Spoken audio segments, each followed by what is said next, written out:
18वें पारे की पहली सूरत सूरह मोमिनून की ये शुरू की 10 आयतें, और जब इन आयतों का नुज़ूल हुआ तो रसूलुल्लाह सल्लल्लाहु अलैहि वसल्लम ने सहाबा कराम को बुलाया और फरमाया, आओ सुनो अल्लाह रब्बुल इज़्ज़त का कितना खूबसूरत कलाम उतरा है। और इब्न कसीर लिखते हैं अपनी तफसीर में कि जब अल्लाह ने जन्नत आदम को बनाया तो जन्नत आदम इतनी खूबसूरत बनी कि अल्लाह ने मुस्कुरा के उसको देखा, और मुस्कुरा के फिर अल्लाह रब्बुल इज़्ज़त ने फरमाया कुछ बोल। तो जन्नत आदम ने ये 10 आयतें पढ़ी अल्लाह के सामने, क़द अफ़लहल मुमिनून से हुम फ़ीहा ख़ालिदून। और कुछ हमारे जो मुफस्सिरीन हैं वो ये भी लिखते हैं कि इन आयतों में दरअसल अल्लाह रब्बुल इज़्ज़त ने सहाबा किराम रिज़वानुल्लाह अलैहिम अजमईन की सिफ़ात बयान की हैं कि सहाबा किराम ऐसे। तो कितने खुशकिस्मत हैं वो लोग जो जिनमें ये सिफ़ात होंगी, जिन सिफ़ात का अल्लाह रब्बुल इज़्ज़त ने ज़िक्र किया है, क्योंकि इंसानी फितरत है, इंसान कामयाब होना चाहता है। We all want to be successful.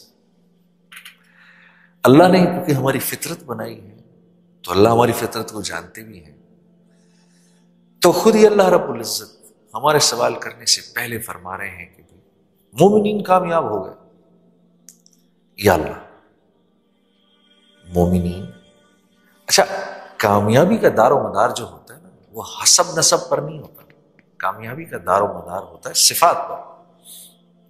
मैं एक डॉक्टर का बेटा बन के ये कहूं कि मैं भी डॉक्टर हूं, ये नहीं हो सकता। डॉक्टर बनने के लिए मुझे डॉक्टर्स की मेहनत करनी पड़ेगी, फिर डॉक्टर्स की सिफात, उनकी नॉलेज मेरी जिंदगी में आएंगी, चाहे मैं कसान का लड़का ही क्यों ना हो। तो अल्लाह रब्बुल इज़्ज़त भी यही फरमा रहे हैं कि कामयाब हो गए मोमिनीन। इस वजह से नहीं कि एक मोमिन जो है वो एक दूसरे मोमिन की औलाद है, बल्कि अल्लाह ने उन सिफात का जिक्र फरमाया आगे जिनकी बुनियाद पर एक मोमिन कामयाब होता है।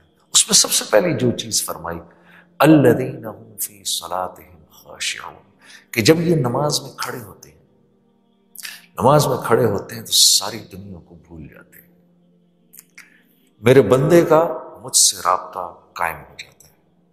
उस वक्त मेरे बंदे के लिए मुझसे ज्यादा कोई महबूब नहीं। और एक रवायत में ऐसे भी आता है कि जब आदमी अल्लाह अकबर करके खड़ा होता है तो अल्लाह रब्बुल इज़्ज़त की करीम जात इंसान के सामने ऐसे आके खड़ी हो जाती है, और एक फरिश्ता इधर खड़ा होके इंसान को कान में कहता है, अगर तू इस वक्त देख ले कि तेरे सामने कौन सी जात खड़ी है तो क़यामत तक तू सलाम ना फेरे, अगर इतनी जिंदगी मिले तो अल्लाह पाक फरमा रहे मेरे बंदे जब मेरे सामने खड़े होते हैं सारी कायनात इनको भूल जाती है। अच्छा, खुशू व खुजू, मैं एक दफा हमारे बड़े बुजुर्ग हैं निजामुद्दीन के मौलाना साद साहब दामद बरकातुहू, उनका बयान सुन रहा था तो मौलाना साद साहब फरमाते हैं कि खुशू से मुराद ये है कि आदमी अल्लाह के सामने खड़ा है, फिर ख्याल इधर उधर गया, फौरन उसको वापस ले आया कि नहीं मैं अल्लाह के सामने खड़ा हूं। क्योंकि हर वक्त ध्यान ये रहे कि मैं अल्लाह के सामने खड़ा हूं, ये तो एक एहसान की लेवल है, अल्लाह वो हमें नसीब करे।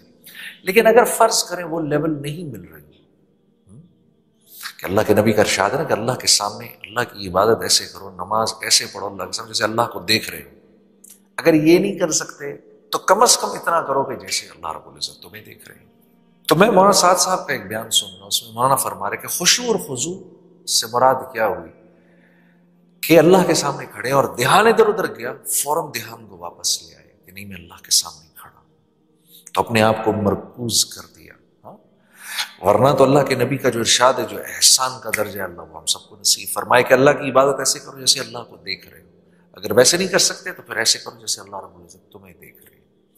तो कम से कम दर्जे में हम यहां तक पहुंचे। फिर अल्लाह ने चाहा, अल्लाह से दुआ करो, ए अल्लाह, जैसे अल्लाह के नबी सल्लल्लाहु अलैहि वसल्लम फरमाया करते थे, नमाज मेरी आंखों के ٹھنڈک ہے. اللہ نماز کو ہماری آنکھوں میں. دین کی بات پھیلانا صدقہ جاریہ ہے. ثواب کی نیت سے ویڈیو کو شیئر ضرور کیجیے. جزاک اللہ.